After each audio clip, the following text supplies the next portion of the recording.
montón de cuestiones como cómo está afectando a la salud del planeta o incluso cómo está afectando a nuestra salud.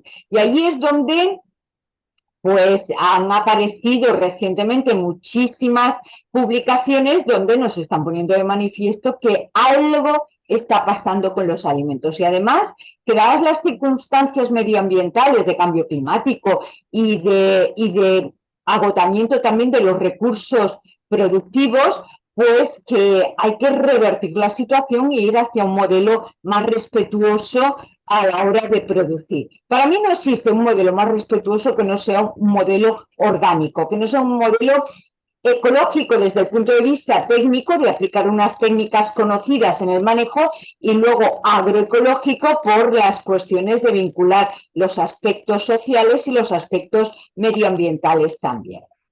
En el tema de relacionar la alimentación con la salud, os quiero mostrar este esquema en el cual pues, pongo de manifiesto que la salud y la incidencia que tiene en la enfermedad pues tiene dos causas que están científicamente demostradas. Por un lado, los factores genéticos, es decir, cada una de nosotras pues tiene una carga genética marcada que nos dice, pues tú vas a ser susceptible de pasar una diabetes, de tener problemas cardiovasculares, y eso nos viene marcado por la genética. Y luego tenemos la acción ambiental. Fijaos, así como los factores genéticos nos marcan la susceptibilidad a sufrir la enfermedad, el factor ambiental lo que nos dice es qué tipo de individuos genéticamente susceptibles se pueden ver afectados por la enfermedad. ¿Qué es lo que ocurre? Que los factores genéticos son factores muy, o sea, tienen una pausa muy poco dinámica.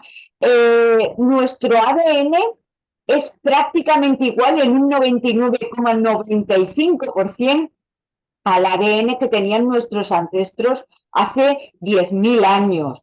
Entonces, si nuestro ADN es tan estable, ¿qué es lo que lo hace cambiar? ¿Qué es lo que se hace que se produzcan mutaciones y aparezca la enfermedad? Pues evidentemente la acción ambiental. Y la acción ambiental es muy dinámica.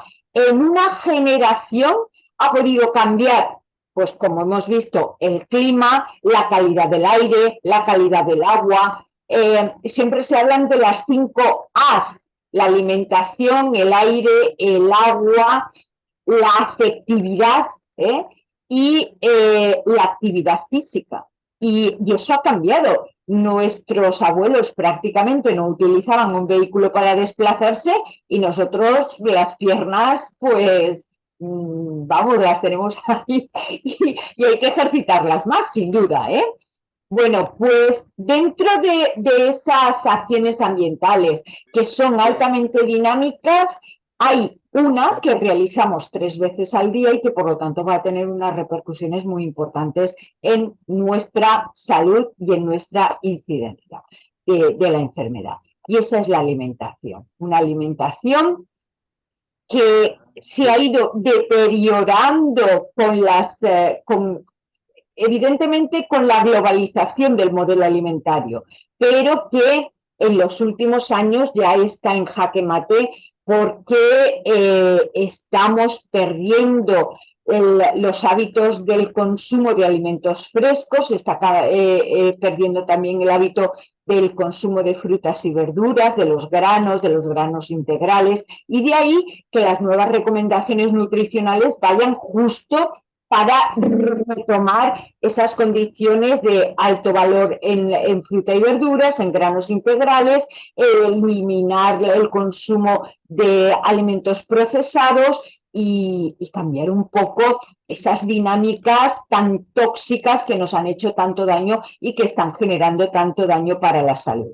De ahí que aparezca ese concepto de nutrición ecológica. Mirad, este es un concepto muy reciente. Creo que la primera vez que se habla de nutrición ecológica es entre el 2015 y el 2019, desde que se empieza a hablar hasta que aparecen los primeros papers con esta temática.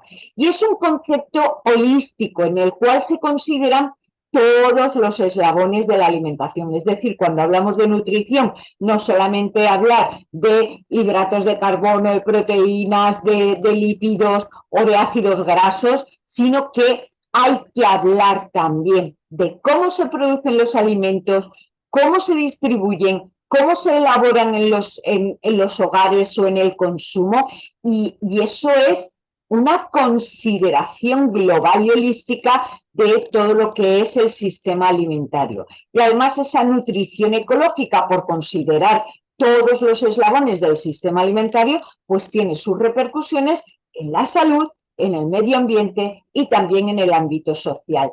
No podemos considerar una nutrición ecológica si estamos pensando, con perdón Manuel, en traer las manzanas de Chile. Vamos al consumo de las manzanas más locales con la temporalidad que tiene la manzana, y en ese sentido pues estaremos estableciendo una salud para el planeta, una salud humana y con las repercusiones sociales que eso contribuye. Bueno, pues esta nutrición ecológica y su manual de la molécula del plato es el libro que se publicó en el 2020, un año fatídico, pero bueno, ahí está el libro, y sobre todo lo que tiene valía es pues el valor científico que aporta en cuanto a, pues en una primera parte se hace un refresco de cuáles son los nutrientes de los alimentos, los glúcidos, las proteínas, los lípidos, el agua, los electrolitos, los minerales, las vitaminas, las sustancias de carácter antioxidante, y se hace pues toda una recopilación. Y mientras se van exponiendo, se dan datos comparativos de cómo los alimentos ecológicos pues presentan unos glúcidos, los no ecológicos presentan otros, y así tenemos la concepción de cómo se mueven esos nutrientes en los alimentos. Y ya en una segunda parte, pues lo que se hace es hablar de grupos de alimentos. Hablamos de los cereales, hablamos de las legumbres, de las frutas, las hortalizas y verduras, los lácteos, el huevo, los frutos secos, carne, incluso tenemos analizado un pescado que es la lubina, y pues también hablamos de lo que hemos hecho, es decir, tomar un alimento procedente de un modelo productivo controlado por nosotras, el homólogo en convencional, llevarlo al laboratorio, hacer las repeticiones que teníamos que hacer y poner en valor una tabla de composición de alimentos adecuada para lo que es un alimento ecológico y un alimento convencional. ¿Y por qué? Porque nos dimos cuenta que cuando nosotras echábamos manos de la tabla de alimentos, pues no encontrábamos referencias en ecológico, y además no encontrábamos algo que para nosotros era también tremendamente interesante, que es el tema de la variabilidad genética, es decir, las tablas de composición. Tú buscas tomate y te dan un tomate, pero ese tomate, ¿cuál es? Nosotros lo que, trabajando como trabajamos mucho con biodiversidad cultivada, pues el tomate rosado nos da unos valores de tal, el tomate negro nos da otros valores, el tomate amarillo nos da otros. Y así pues hemos establecido unas diferencias en las tablas de composición que nos parecen muchísimo más personalizadas y mucho más acordes a la realidad de lo que es la alimentación, porque además, si no promovemos esas diferencias en la variedad genética, que estamos pues diciendo, oye, tú come tomate y ya está. No, es que es importante saber qué tomate comer, desde el punto de vista varietal y desde el punto de vista del origen de la producción, ecológico, convencional, de donde venga, ¿no? Pues saber cuál es la composición que eso tiene y las repercusiones. Ya en una última parte del libro, pues lo que hacemos es, si tenemos las tablas de composición, podemos establecer unas dietas de consumo basadas en los 2.500 kilocalorías al día, y entonces pues decimos, si esos 2.500 calorías provienen de una dieta equilibrada, tanto para el ecológico como para el convencional, y el origen de los alimentos es uno y es otro, pues resulta que nos aparecen las deficiencias en minerales, nos aparecen algunas deficiencias también en vitaminas, es decir, que nos aparecen pues algunas de las diferencias que ya vienen marcados con la composición de los alimentos. Y os voy a mostrar algunas cosas, pero para ello voy a empezar con un artículo que no es nuestro, esta información no es nuestra, pero que me ayuda muchísimo para informar de cómo estos alimentos pues, pueden llegar a ocasionar la enfermedad. Mirad, este trabajo lo que hace es estudiar el impacto de la fertilización nitrogenada en el trigo sobre una enfermedad ampliamente expandida en el siglo XX y en el siglo XXI como es la celiaquía. Y para ello los autores lo que hacen es tomar pues una evolutiva de cómo hemos tenido a lo largo, pues desde 1960 al 2012, de la superficie de cultivo del trigo, que es la línea punteada que aparece abajo en verde. Esa es la superficie de cultivo del trigo a nivel mundial. Fijaos, yo tengo datos hasta el 2022 y la cosa está muy parecida, ¿eh? No hay tanta variación en el área o en la superficie de cultivo. Lo que sí se ha visto es un incremento en el rendimiento. Fijaos que es la línea que está en marrón. Se ha observado un ligero rendimiento, pero ¿a costa de qué? A costa de unas aplicaciones de nitrógeno fertilizante brutales, que es la línea que aparece en negro. ¿Qué ocurre? Que la parte de nitrógeno que no absorbe la planta del trigo es un nitrógeno que se le exilia, es un nitrógeno que pasa a formar parte de la contaminación y de la salud global del planeta. Pero de la misma manera que ha ocurrido esto, pues ocurre lo siguiente. No solamente ha habido un incremento del nitrógeno con fines de incremento de la rentabilidad, sino que ese nitrógeno ha ido codirigido para incrementar la proteína del gluten. ¿Por qué? Porque ha ido también acompasado de la mejora genética en las semillas del trigo para tener pues unos trigos donde la concentración en gluten sea alta y eso les permita pues esponjosear mucho la masa panaria. Y efectivamente, fijaos en esta gráfica de aquí, a medida que se incrementa la cantidad de nitrógeno fertilizante aplicado en el cultivo del trigo, pues lo que ha habido es, de manera global, un incremento de la gliadina, que es una de las proteínas del gluten. Conclusión, a medida que se incrementa el consumo per cápita del trigo a nivel mundial, porque aquí lo que tenemos son diferentes países marcados, que ha ocurrido un incremento de la enfermedad celíaca también a nivel mundial. Entonces aquí tenemos un claro ejemplo de cómo un modelo productivo basado en unas aportaciones masivas de nitrógeno fertilizante, con el objetivo de incrementar una de las proteínas para tener una tecnificación sobre la producción del pan, pues ha llegado a que esta enfermedad, que tiene también un marcaje genético, pero también un marcaje ambiental que está marcado por esos incrementos en el nitrógeno y en concreto en la proteína del gluten. Bueno, pues, ¿qué pasa ya con nuestros resultados? Mirad, una de las observaciones que realizamos con nuestros estudios es que, de la misma manera que hemos visto cómo evolucionaba la superficie de trigo cultivado en un periodo de años determinado, nosotras lo que hicimos fue recopilar con las tablas de composición de alimentos existentes, porque esas tablas han ido cambiando a lo largo de los años, pues coger, por ejemplo, el tomate. Y de ese tomate, como digo, el tomate, porque se habla de el tomate. Y de ese tomate, hace 100 años, ¿cuál era la composición? Que tenía en potasio, en calcio, en magnesio, en hierro, en cobre. No solamente minerales, sino también oligoelementos. Y así lo hemos hecho con una colección de verduras y de frutas. ¿Y qué hemos hecho? Poner en un valor porcentual desde 0 a -100 y desde 0 a 100, ¿cuál ha sido la perspectiva en un periodo?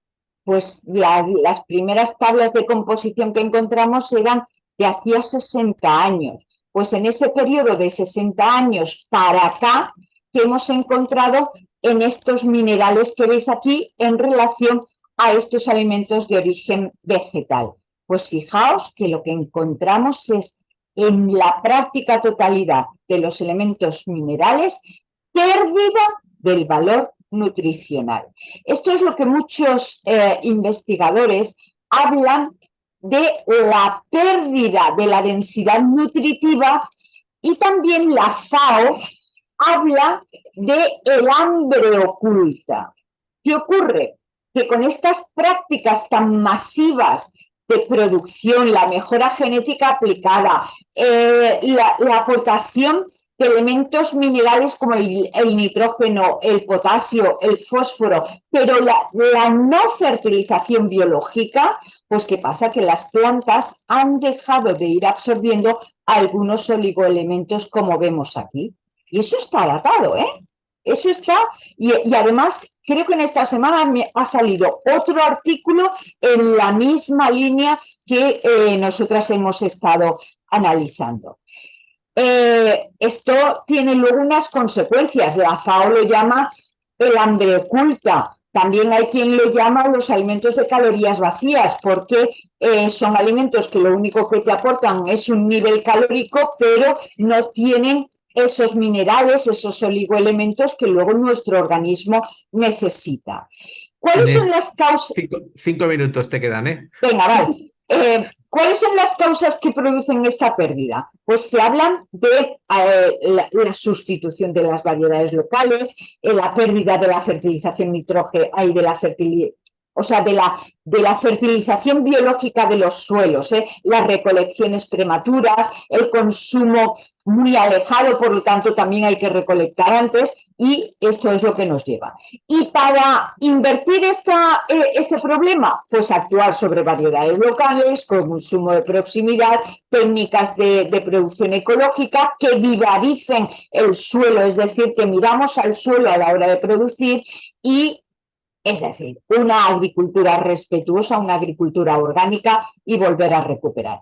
Y aquí son algunos de los ejemplos que os quería comentar. Bueno, pues en el caso de la lechuga, fijaos que cuando analizamos el contenido en agua, la producción ecológica tiene menor contenido en agua, tanto en las lechugas tipo iceberg, hoja de roble o romana. Si tiene menor contenido en agua, la repercusión inmediata es que tiene mayor contenido en materia seca.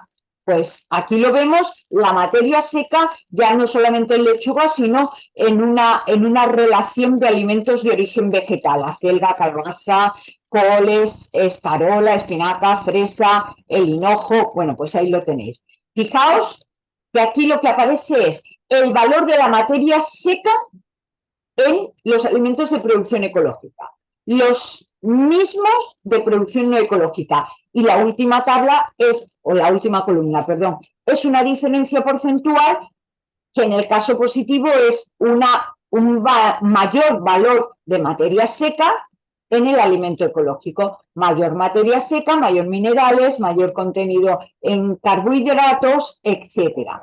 Y bueno, aquí tenemos otro ejemplo, también una relación de alimentos de origen vegetal, composición en ecológico, en no ecológico, y la diferencia en función de los minerales totales.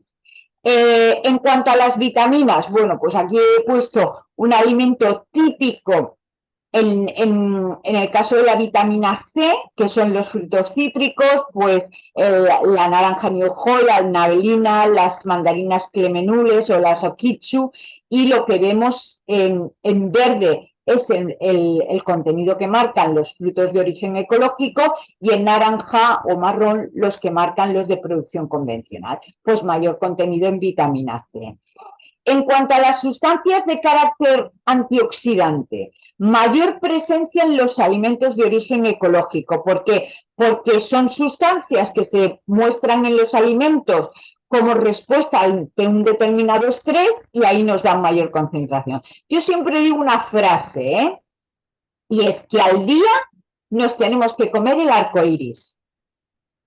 Fijad, tenemos colores de todas las magnitudes en los alimentos, y al día nos tenemos que comer el arco iris, porque por la presencia de estas sustancias que están aquí involucradas y que son siempre un seguro para nuestra salud.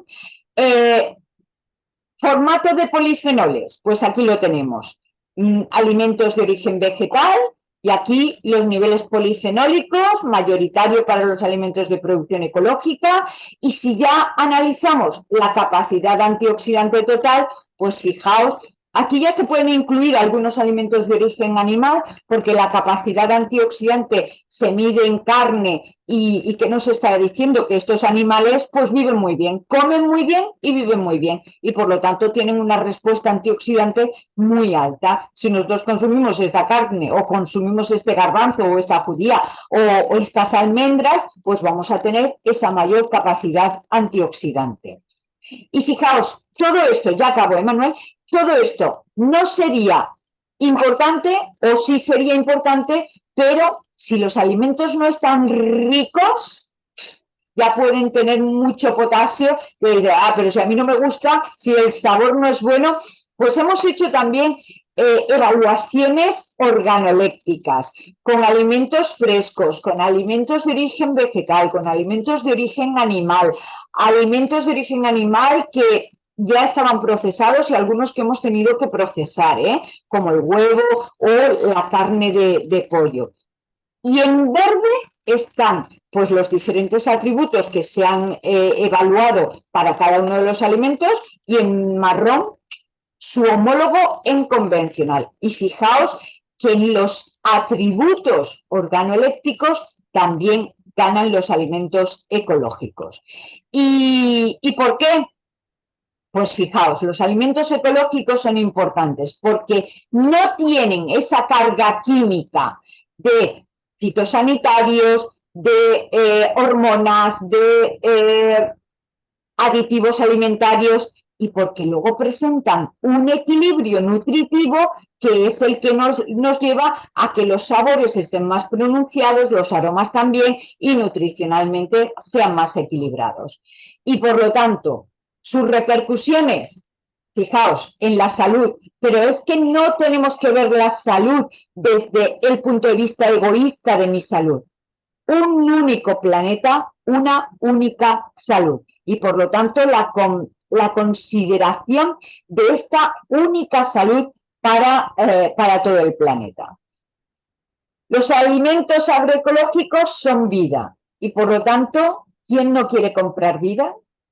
Esto es lo que hay que promover. Comprar vida para tener salud. Y hasta aquí, chicos. Muchas gracias. Muchas gracias, Lola. Un placer escucharte siempre. Y la verdad es que da gusto, da gusto siempre la ilustración y la capacidad que tienes de transmitir todo el conocimiento. Y sobre todo, creo que la ciencia no siempre se habla con claridad, ¿no? Del tema salud. Eso sigue siendo un tabú todavía, ¿no? Lamentablemente. Hay que intentar romper más barreras. Pues vamos a pasar la palabra a Alberto, que nos va a dar su visión también desde otro lado sobre toda esta cuestión de la alimentación. Alberto, gracias por estar con nosotros y todo tuyo. Venga, vamos Bueno, con bueno, Google. bueno, muchas gracias. Cuánta sabiduría, Lola, ¿eh? Cuánta sabiduría. Qué bien hecho, qué bien expuesto, y qué interesante y qué contenido tan potente. Pero ¿sabes qué pasa? Que luego llega un punto en el que vienen los peros, ¿no? ¿Y a qué me refiero con los peros? Los peros son varios. Uno es, primero, el sobreprecio, ¿vale? Del producto ecológico. Vale, mucho, mucho, mucho, pero es que no puedo acceder a ello. Hay un sobreprecio y no puedo permitírmelo. Tenemos argumentos miles para decirles que no tienen ese sobreprecio, ¿no? Pero la realidad es que tienes que disponer de un dinero como para poder hacer frente a ese tipo de alimento. Y luego también tiene otro condicionante, es ¿dónde lo encuentro? ¿Cómo lo encuentro? ¿En qué condiciones lo encuentro? Que eso también genera muchas inquietudes. Pero es muy curioso porque el consumidor ecológico sí que muestra esa inquietud de la que tú hablabas o de la que se habla y de la que todo el mundo tiene como presente, ¿no?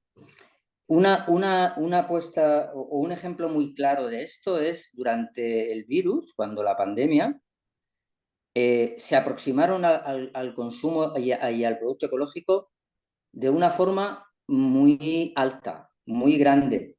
Nosotros percibimos en nuestros centros comerciales, ¿no? En nuestros supermercados, que había un incremento de consumidores que sospechábamos que se acercaban a lo ecológico porque percibían que era más saludable. No sabían muy bien por qué, pero sí que era un momento que necesitábamos buscar la salud y entonces decían, pues yo creo que la salud está en lo ecológico.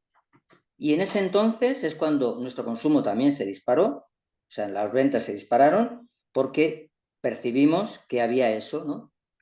Que había como esa proximidad a lo más saludable, a nivel de lo que necesito para conservar mi salud, ¿no? Nosotros que llevamos ya un montón de años, llevamos desde el año 2020 comercializando el producto ecológico, pues nos damos cuenta que tenemos que facilitar todo eso. Tenemos que hacer que sea fácil que el producto ecológico llegue a la gente en la medida de lo posible. Entonces, como te decía o os comentaba, una de las primeras cosas que es el sobreprecio, nosotros decimos, oye, ¿y cómo podemos hacer que esto sea más barato? Y entonces nos hicimos una serie de cuestiones y de planteamientos, voy a ver si lo pongo, aquí una pequeña fotito que os he organizado, vamos a ver, en la que, vamos a ver, vamos, anímate. Mira, consideramos que ¿cómo hacemos para que hagamos que el precio no sea lo más grande posible, ¿no? Entonces, en la situación actual nos encontramos con esto, ¿bien? Nos encontramos que la forma de comercializar y vender el producto ecológico es la que está aquí, ¿no? La que creemos que está en esta foto. Nos encontramos personas que consumen el producto ecológico porque la gran superficie lo ofrece. Tiene esa parte casi de obligación legal por parte de la Unión Europea de ofrecer producto ecológico y entonces lo ofrece sin ningún tipo de problema, en el sentido de que su única intención es un producto con un sello ecológico, le da lo mismo los envases, le da lo mismo la procedencia y lo que interesa es que sea el menor precio posible. Entonces, pues bueno, la gente se aproxima a ello, sí, en la gran superficie. Luego consideramos que la tienda especializada, donde es como el grado superior, ¿no?, del consumo ecológico.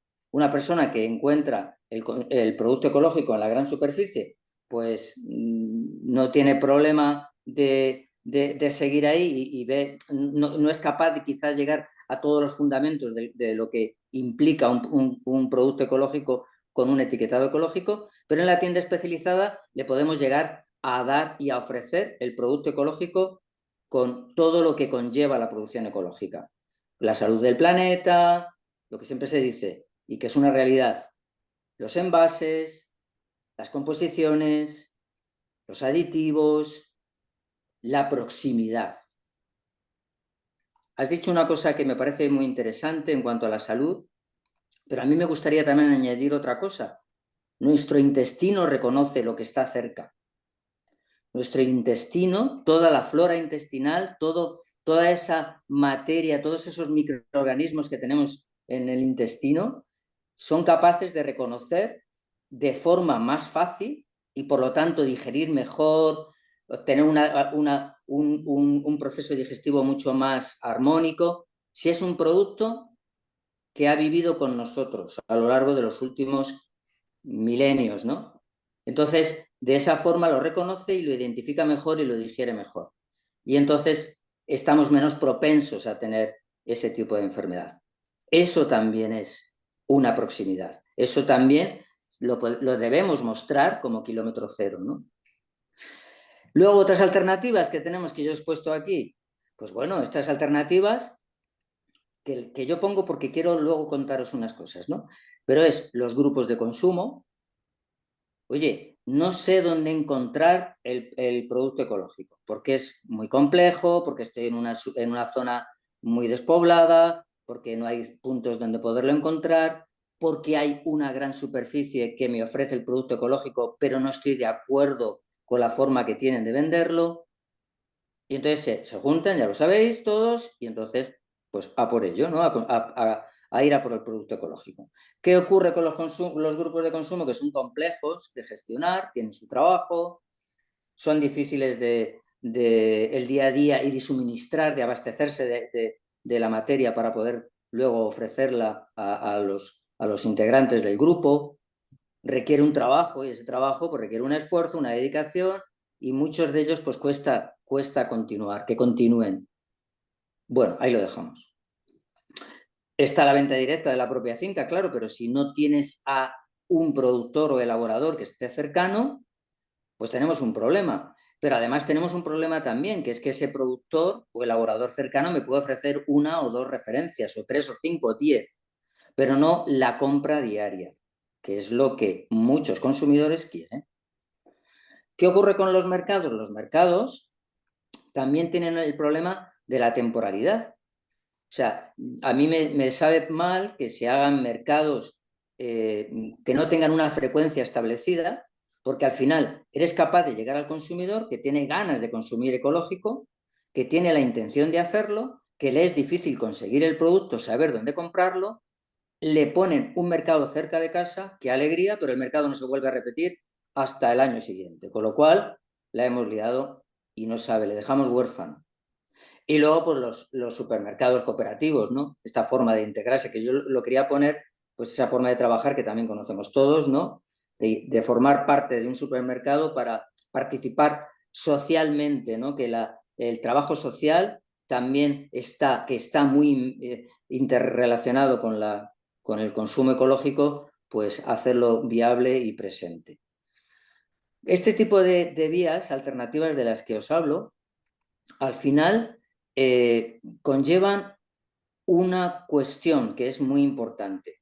Nosotros consideramos que debemos hacer fácil el ofrecimiento de alimentos al consumidor, alimentos ecológicos con certificación ecológica al consumidor. Si no lo hacemos fácil, podemos tener problemas. Tenemos que hacerlo lo más barato posible. Para ello nosotros nos dimos cuenta que necesitamos que era bueno utilizar las vías de distribución que hay en la distribución convencional, es decir, los grandes mercados. Porque si nosotros necesitamos, imaginaos, os voy a poner un ejemplo, hay el productor que nos hace zanahoria, por ejemplo, zanahoria, patata, cebolla, muchos tubérculos y también puerros y coles y demás, que está de nosotros, no llega escasamente a 80 kilómetros, ¿vale? En Segovia, al otro lado de la sierra de Madrid. Pues para nosotros tener ese producto en la tienda a un precio razonable, no es menos rentable ir a la finca por ello que utilizar las vías que ya están, las vías de distribución convencional que ya están presentes. Es decir, él paletiza la mercancía, la mueve con transporte hasta Mercamadrid, yo bajo a Mercamadrid, nosotros bajamos a Mercamadrid a por esa mercancía y hacemos que el producto llegue a nuestros supermercados con una frescura muy grande, que ahora es otra cosa que también tenemos que cuidar, una frescura muy grande al día siguiente de un producto que ha sido recogido en el día y al día siguiente aparece. Y ese transporte y esa forma de viaje, ¿no?, que hace esa mercancía, al ser de forma convencional y a estar como reglada, por así decirlo, como muy establecida, es mucho más económica. E incluso me atrevo a decir con un impacto de huella de carbono también menos agresivo, porque utilizas la ida y los retornos de camiones que ya están funcionando. Es decir, aprovechas. Nuestra mercancía viene perfectamente compartimentada, paletizada, bien etiquetada, o sea, tiene todos sus controles, ¿no?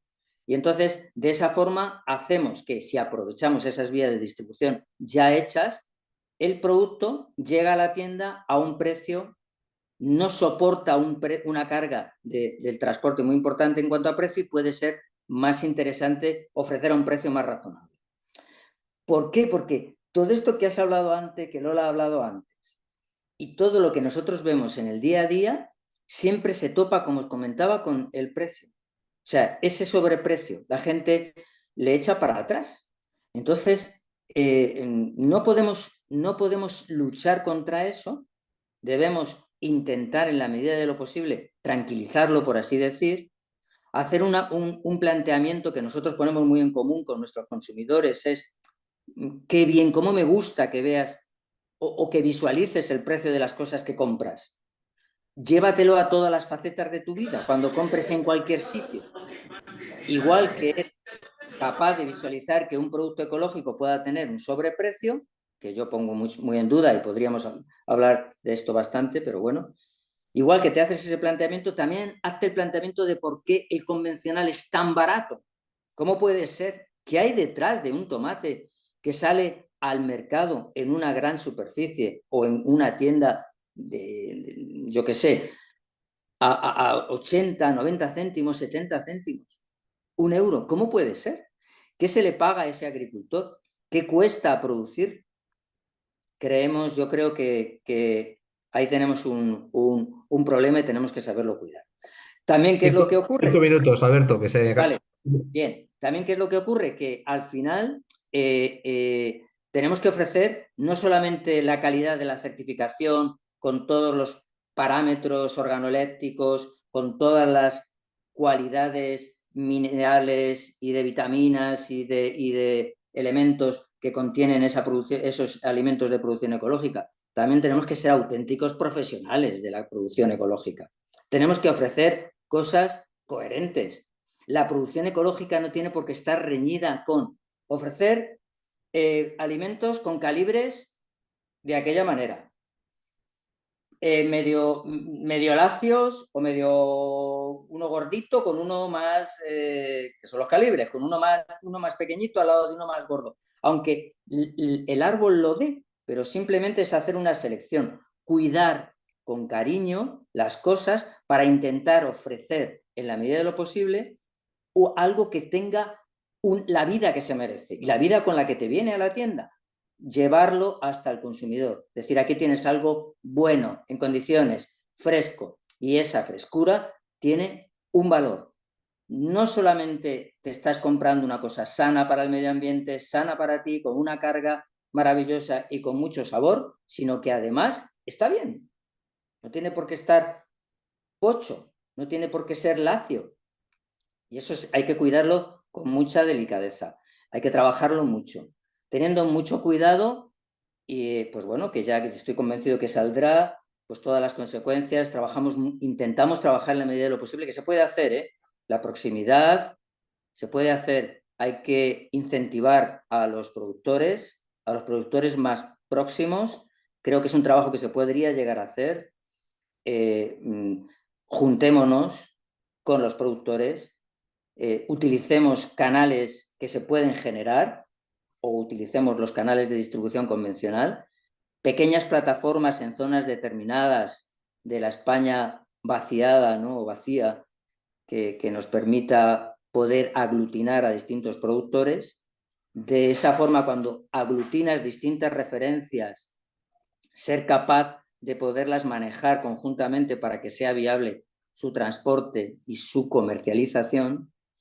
Y evidentemente también cuidar esas variedades de las que hablabas antes, Lola, que son mucho más nutritivas, con más cualidades organolépticas, ese tomate que es de especies antiguas, que tenemos que trabajar también con delicadeza y muy codo con codo con el productor, porque hay variedades que son inviables, porque no dan lo suficiente. Y entonces también tenemos que saber que el agricultor necesita tener unos rendimientos mínimos. Todo eso al final se traduce en profesionalización. Los agricultores deben ser auténticos profesionales, aunque sean ecológicos, y nosotros, los comercializadores, tendremos que ser también profesionales, aunque vendamos ecológico. No podemos caer en el todo vale, porque tenemos un sobreprecio y nos miran con lupa.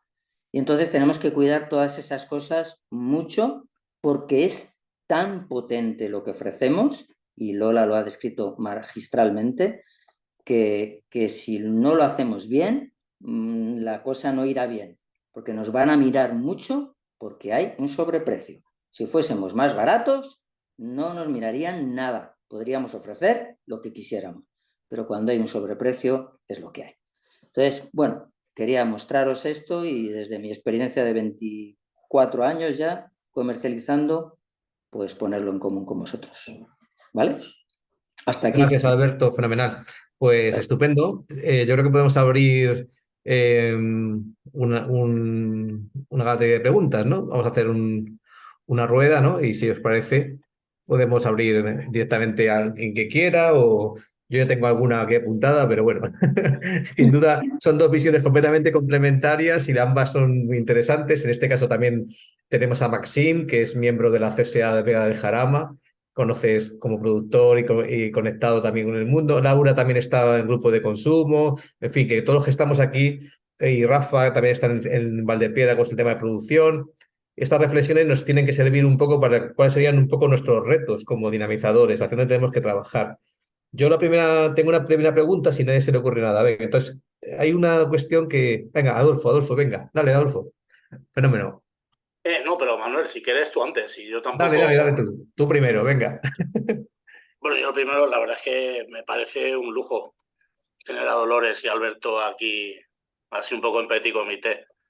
Yo es que no sé, yo estoy totalmente de acuerdo con lo que habéis dicho. Yo después de ya unos cuantos años también trabajando en esto, veo dos cosas fundamentales. Una, yo creo que todo, como bien ha dicho Manuel, está muy unido los dos temas que habéis abordado desde dos puntos distintos, pero yo creo que yo creo que hay dos cosas muy importantes. Por un lado, la divulgación que haces tú, Lola, Dolores, yo como técnico, o sea, me parece impresionante, pero ese conocimiento hay que trasladarle al consumidor. Porque aquí, o sea, es decir, el consumidor, mientras que no esté educado, no va a ser complicado que se lleve más allá de una moda o no sé cómo llamarlo. Y después, también como técnico, echo mucho de menos. Yo vengo de la agricultura tradicional, o sea, es decir, a mí lo que me enseñaron en la escuela, pues tengo ya 55 años, pues lo podéis imaginar, ¿no? Y también y para mí ha sido también aunque siempre lo he tenido claro, pues es una reconversión, porque en el fondo, pues muchas de las cosas que te han dado como bases de producción, pues vas viendo que no, que hay otras alternativas y tal. Yo pienso que en el futuro de alguna forma se vende o se van a compatibilizar o van a convivir de alguna forma los latifundios y las grandes explotaciones con una tecnología brutal con los pequeños productores. Y yo creo que lo que falta para el tema de pequeños productores también es un acompañamiento por la administración. O sea, mientras que no se regule y haya una legislación que promueva y facilite los pequeños productores a nivel local, pues creo que va a ser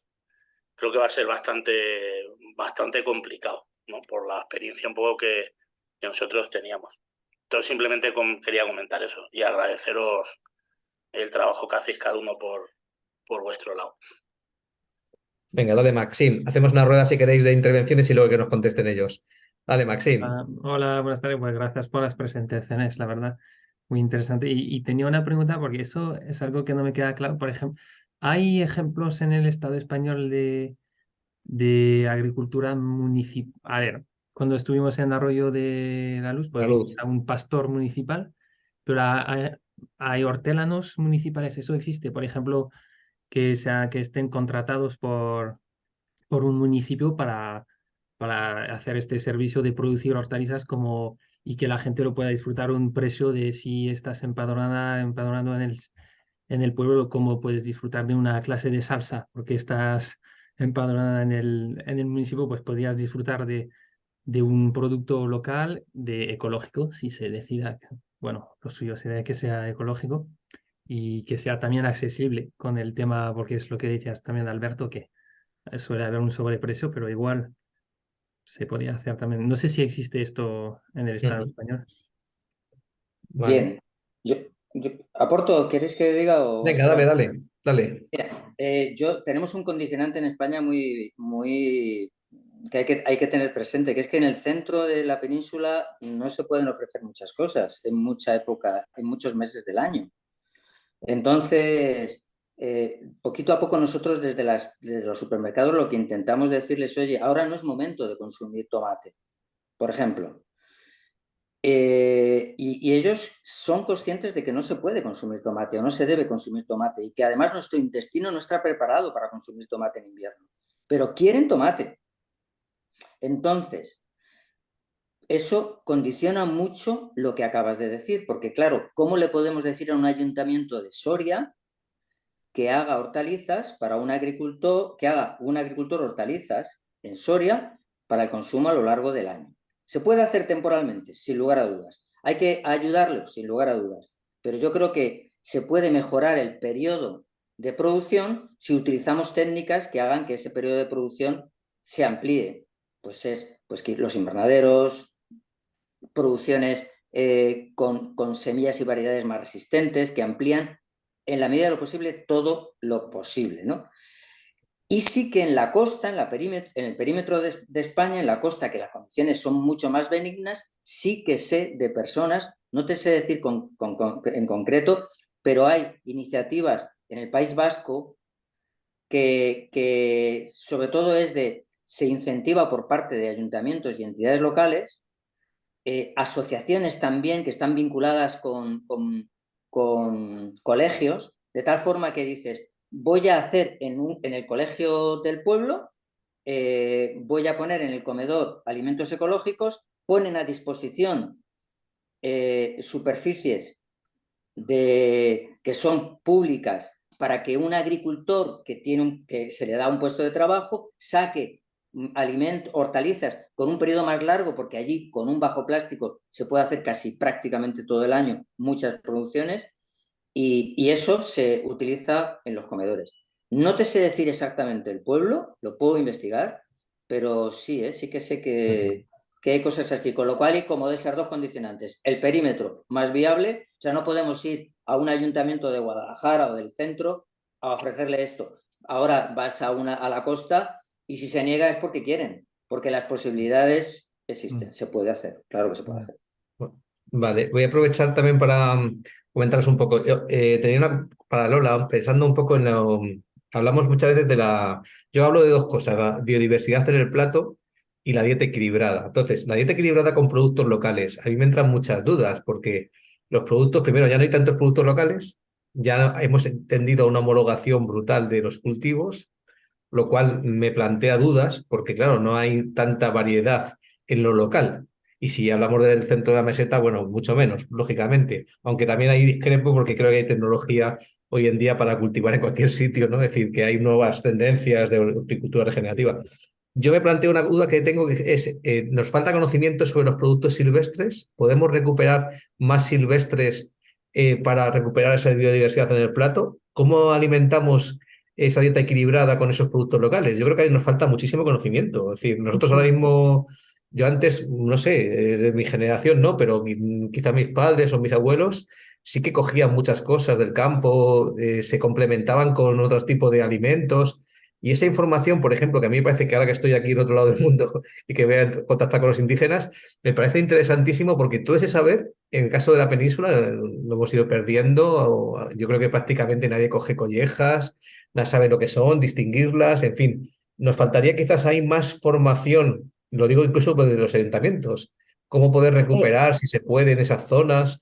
Ahí tengo una duda que además daría mucho, que me ha encantado lo de comer el arco iris, ¿no? Es decir, porque es verdad que tenemos que entrar por los ojos. O sea, hay que, la gente no vas a un sitio y te ponen una lechuga de bolsa insípida, no tiene sabor.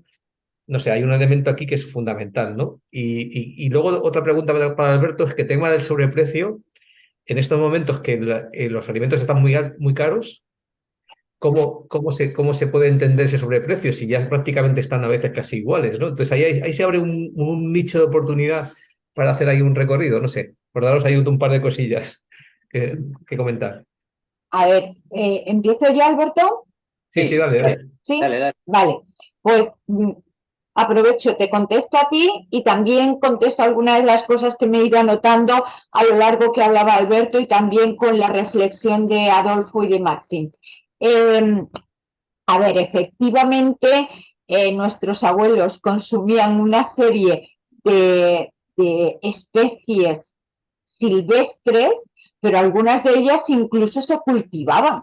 Lo que pasa que con la tontera de la modernidad actual, pues hemos dejado de comer algunas cosas. Ana ha comentado las collejas pues eran un placer comer un revuelto con collejas, los cenizos, y eso ya no está. O sea, eso ya, si hay alguien que lo utiliza en la gastronomía, evidentemente puede ser un cocinero de élite que lo ha puesto en valor o que lo reutiliza. Nosotras llevamos ya una serie de trabajos de investigación que nos han dado lugar a algunas tesis doctorales y a trabajos donde hemos recuperado especies infrautilizadas, pero que hace tiempo se consumían, y ahí pues tenemos una serie de hierbas. ¿Cuál es el problema? El problema es el origen, ¿dónde recolectas tú? Porque si estás recolectando, fijaos que son especies que han resistido la aplicación de los herbicidas, porque ellas son muy potentes, y ahora muchas de ellas están consideradas como malas hierbas. ¿Y de dónde recolectas tú una planta asilvestrada que ha sido resistente a un herbicida para nuestra salud? Eso, para el consumo, pues evidentemente tiene sus repercusiones. Lo que hay que hacer es volverlas a poner en valor en el consumo. Son especies que cuentan con una temporalidad altísima. Las de verano son de verano, las de invierno son de invierno, y ahí no hay cruce posible. Pero evidentemente, ojo con lo que podemos consumir, porque puede venir con un alto grado de contaminación por herbicidas que se estén utilizando en la agricultura convencional. Y hay que hacerlo, hay que hacerlo por el bien de nuestra ingesta, porque son especies que están cargadísimas de antioxidantes.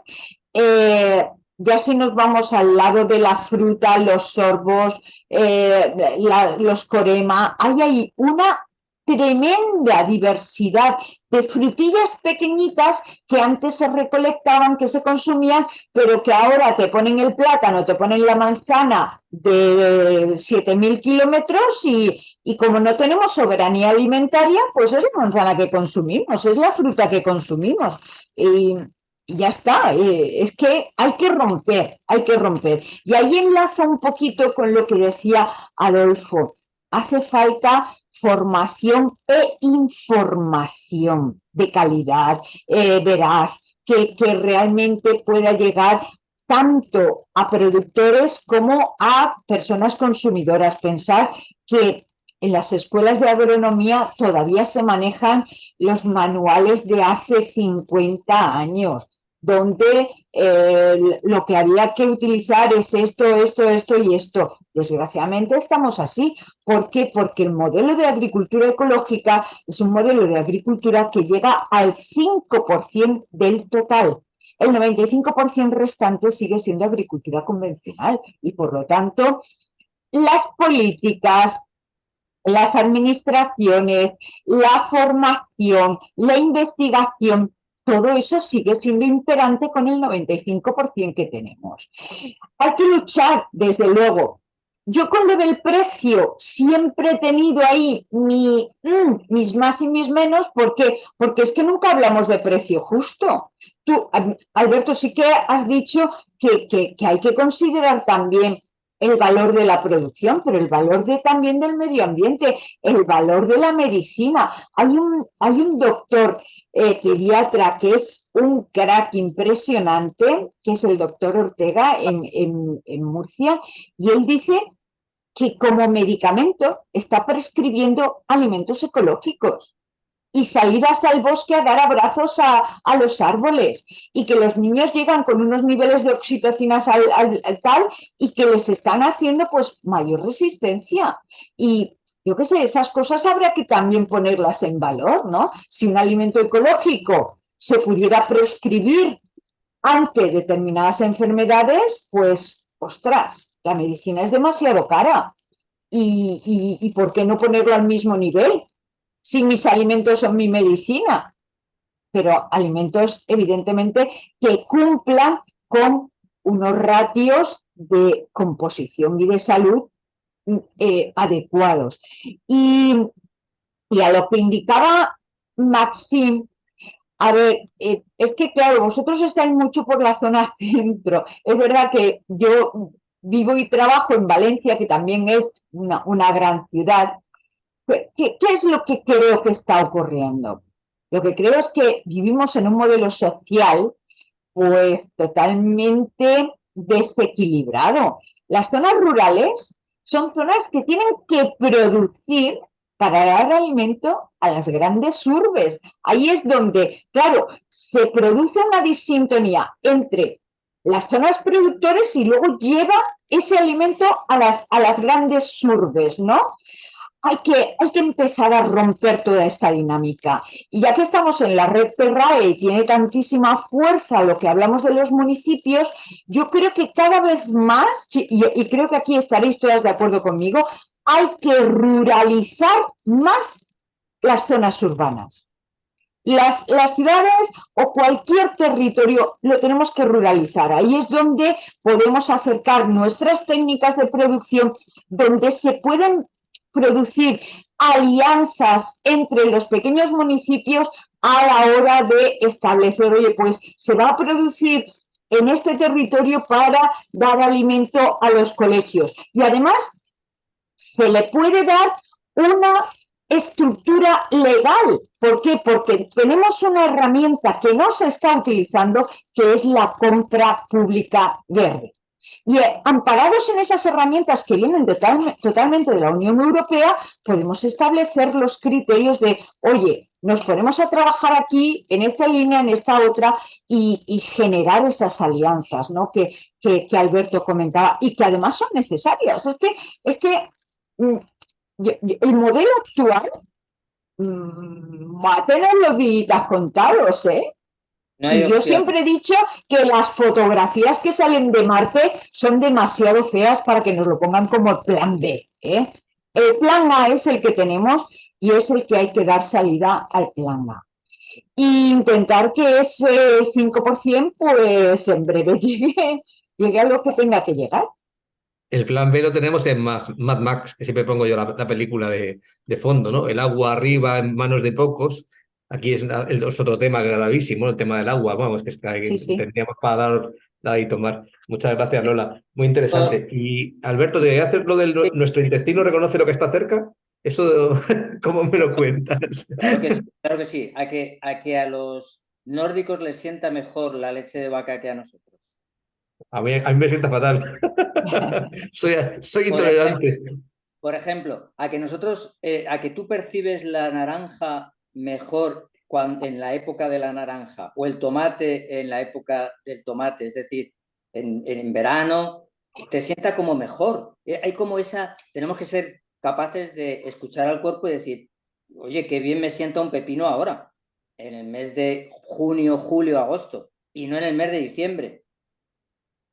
Que vale que te lo comes, que está rico, que vale que sí, pero eso yo creo que es escuchar también lo que el cuerpo te demanda. Hay una cosa en cuanto que antes también hablabas del precio, que por decirte, es muy curioso y es muy real, ¿eh? Nosotros la variabilidad de estas fluctuaciones que ha habido del IPC y todo esto, en la producción ecológica ha habido muy poquitas, pero ha tenido una paradoja que es para dejaros alucinado. Y lo voy a poner en común con vosotros. Tenemos productores agrícolas de producción ecológica que han dejado de hacer ecológico porque se lo pagan en convencional más caro. ¿Cómo comemos esto? ¿Cómo comemos esto? A mí me da mucho coraje y mucha lástima. Son los menos, ¿eh? Eso también es real. O sea, yo de todos los con los que trabajamos he tenido a uno, pero me ha llamado tanto la atención porque, claro, el único interés que le mueve es el económico. Le da igual. Producir ecológico le da lo mismo. También tenemos que ser conscientes que muchos de los productores ecológicos no son consumidores ecológicos. Entonces, todo esto que estamos hablando, como que les suena a no sé qué. Ellos ven en la producción ecológica una forma de vida, un modo de negocio. Entonces, claro, ¿cómo voy a convencerte de que sigas haciendo ecológico? Porque ecológico aporta todo lo que sabemos, si lo único que te motiva es el precio final del producto. Ya, desgraciadamente, Alberto, yo creo que eso es lo que no interesa para el modelo de producción. Lo que interesa es gente realmente convencida. Los que nacieron con la agricultura orgánica de finales de los 80 son realmente pues el alma mater y estas personas que se introducen simplemente por el oportunismo económico, pues fíjate, cuando hay otra oportunidad con mayor economía de tal, pues te salta. Eso realmente no interesa. Lo que hace falta es realmente una concienciación de lo que significa el modelo de producir y consumo. Ahí está. Y además te aporto una cosa, que es que yo creo que al final el que da la cara ante el consumidor es el que vende el producto ecológico. Porque si tú vas a la finca a comprar, sí que ves la cara del productor. Pero la mayoría de la gente no puede hacer eso o no lo hace por lo que sea. No lo sé, no lo cuestionamos. Pero es innegable que eso no sucede. Entonces, al final, la cara que ve es de la persona que está en la frutería ofreciéndole el producto. Que nosotros lo ofrecemos. Que muchas tiendas especializadas ni eso. Ven el modelo convencional como el maravilloso. Error. Porque hay que intentar también cuidar ese trato a la hora de ofrecer el producto. Yo tengo que tener, hay un frutero que te está diciendo esto que hay en la frutería es así, asado, viene de aquí o de allá o no sé qué. Entonces, nosotros necesitamos, porque somos lo que el consumidor ve del producto ecológico, necesitamos tener ese conocimiento. Y nosotros necesitamos mostrárselo al consumidor con calma, pausadamente. Porque hay muchos consumidores que si se lo mostramos de golpe, toda esta potencia informativa y esto tan maravilloso y con tanto peso y con tantas cualidades, hay personas que lo pueden percibir como bien y en positivo, pero hay otras personas que dicen, oye, no me calientes la cabeza que yo vengo a comprar una docena de huevos. No me digas todas las maravillas de lo ecológico. Entonces tenemos que hilar muy fino y nosotros cuidamos mucho eso, porque al final es el consumidor el que ve nosotros los que estamos allí.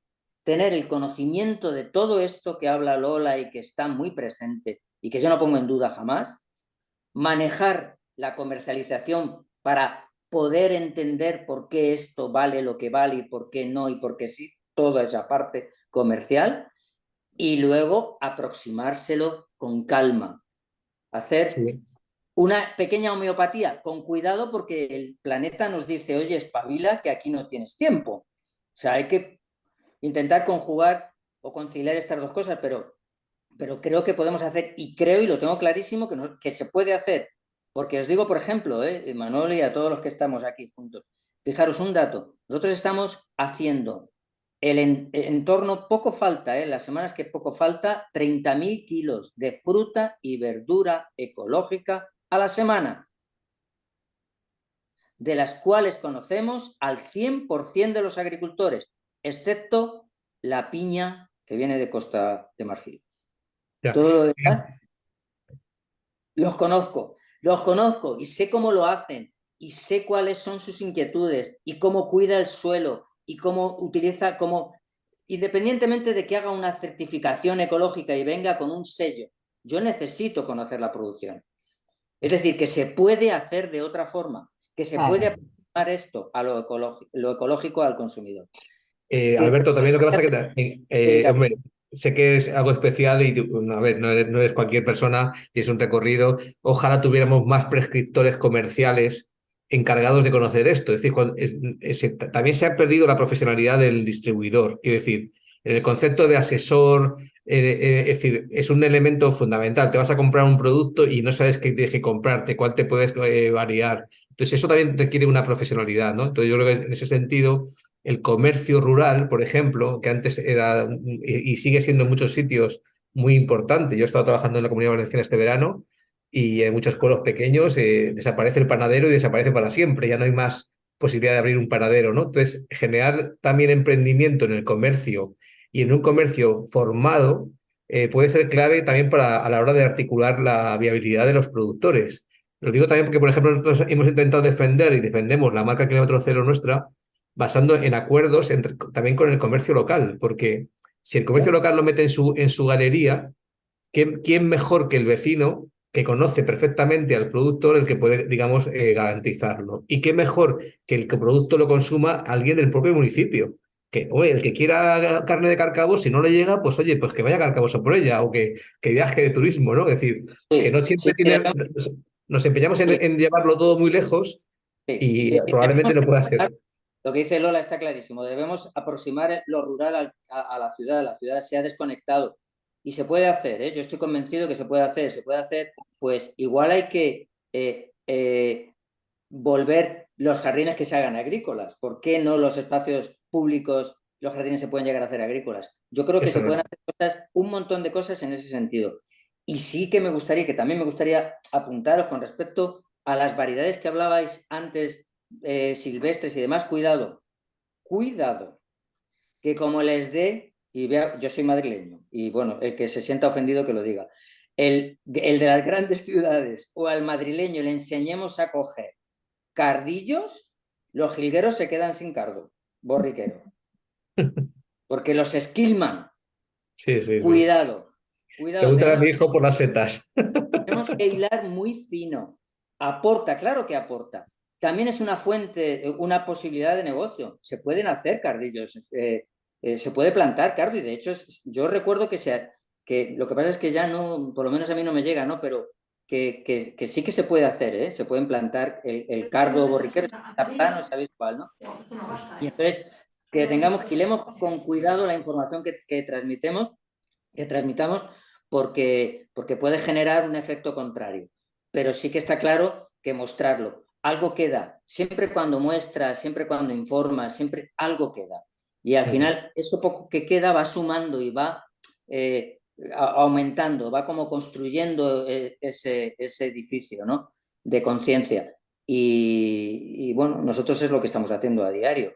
Y la verdad que lo voy a seguir haciendo. O sea, muy bien, muchas gracias, Alberto.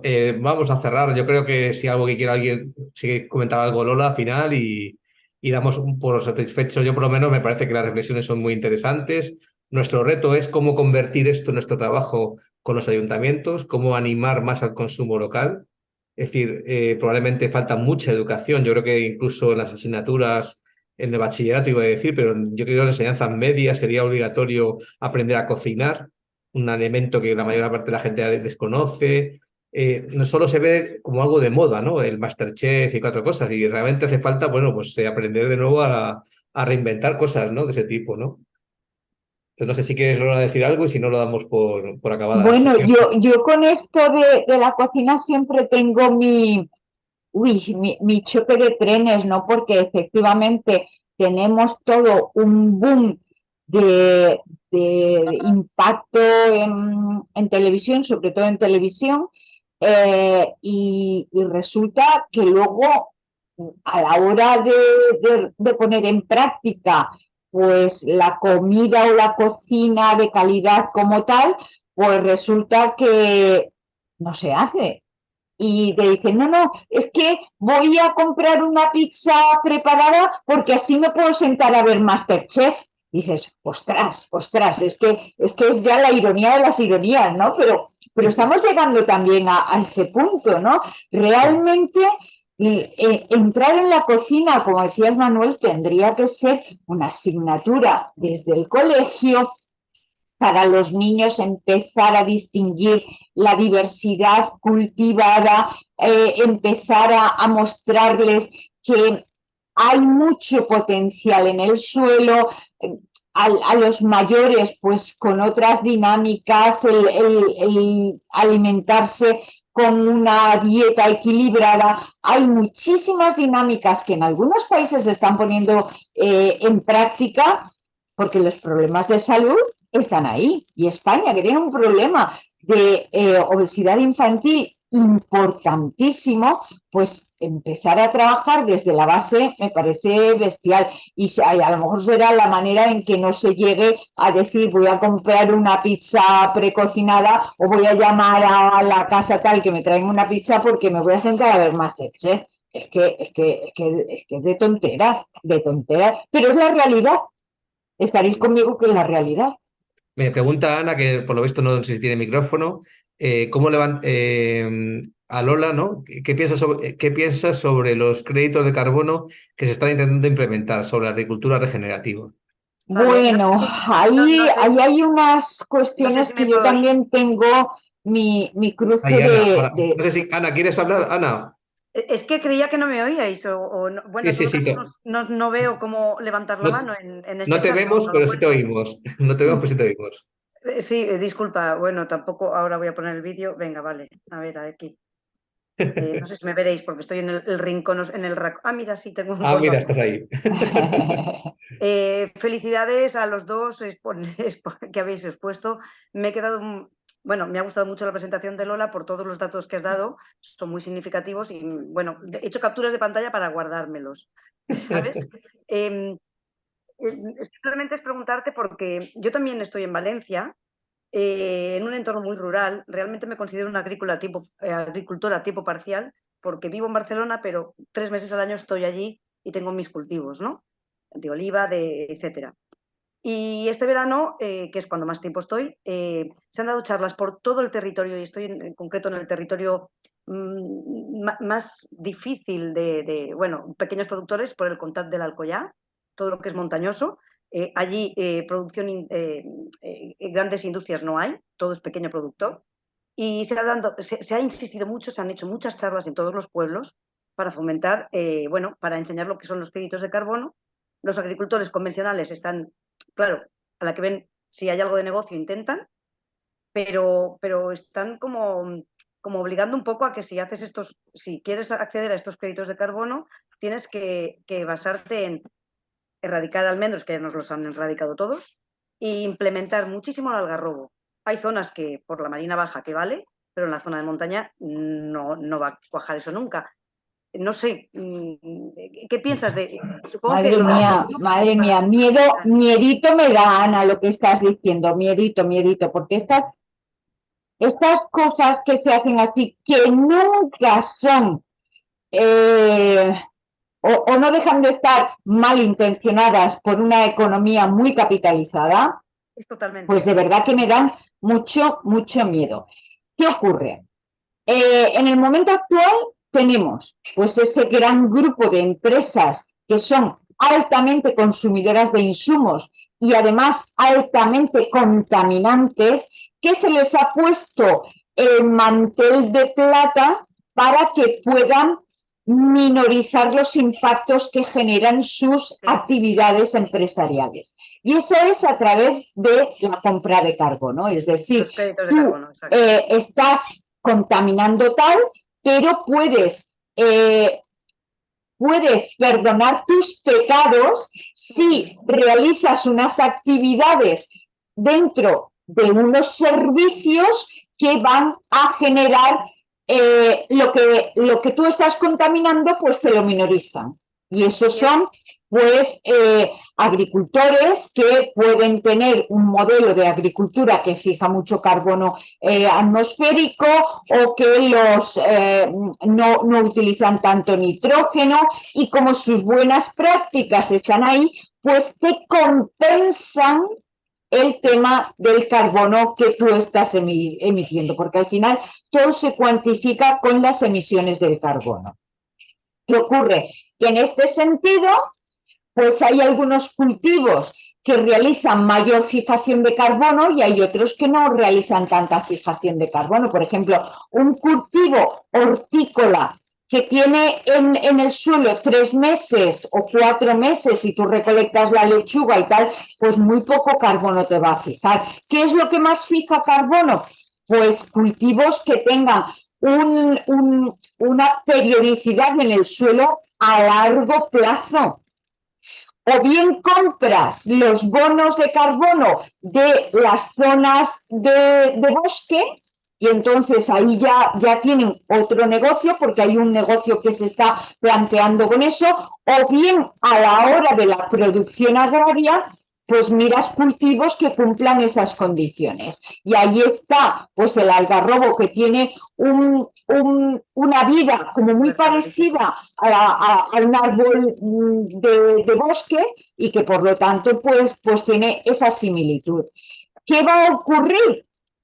Pues lo que está pasando con muchas cuestiones, que aquí vienen los grandes grupos de inversión que están desplazando al pequeño agricultor para implantar modelos productivos que no sean para producir alimentos, sino que es para dar el servicio de rendir cuentas ante la administración, por lo que decía antes, ¿no? Por los pecados cometidos. Yo de verdad que eso lo veo tan perverso, pero es una realidad que está ocurriendo. Ese efecto que Los está pagos comentando. compensatorios se están produciendo, Claro. y puede llegar a más. No, es que eso que comenta Ana, yo lo hemos estado viendo ahora mismo en Extremadura. En Extremadura, zonas fértiles dedicadas prácticamente de regadío se están transformando en zonas de arbolado, o sea, de almendros o de pistacho, elementos, digamos, más, o sea, con una agricultura convencional, una fruticultura convencional, y está hipotecando terrenos súper fértiles. Es decir, que yo no digo que sea una zona, porque, bueno, puedes plantar un olivar o en un sitio de olivar o de viña o más de secano, quizás, ¿no? Pero meterle con riego lleno de arbolado en un plan, digamos, industrializado, me parece una aberración, porque estás quitando el terreno de tal, pero ese es lo perverso del sistema, vamos. Claro, Sin más. claro.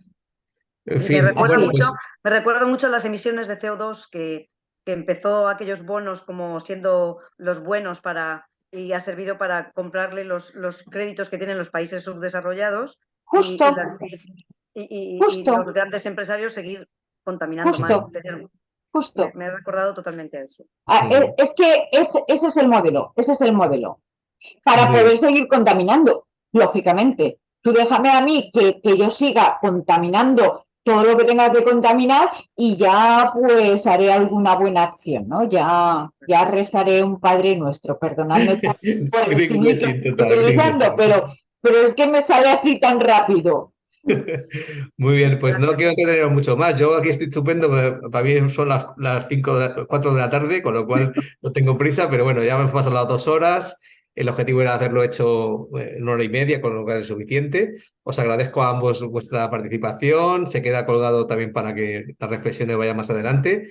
Y seguimos enredando. Yo creo que nuestro objetivo es seguir enredando, seguir involucrando actores, incorporar a la administración en todos estos procesos, y probablemente la administración local, que es la más sensible, la más cercana al ciudadano, la que tiene que por lo menos poner menos trabas, ¿no? Porque si no, el resto nos están dando siempre dificultades, ¿no? Pues muchas gracias a los dos y un placer teneros aquí. Y nada, seguimos en contacto y ya nos veremos pronto en las siguientes convocatorias. Muy ¿Vale? bien, gracias a Bueno, vosotros. Un beso. Un gracias, abrazo, Alberto. Manuel. Chao. Disfruta por Chao. allí. Chao.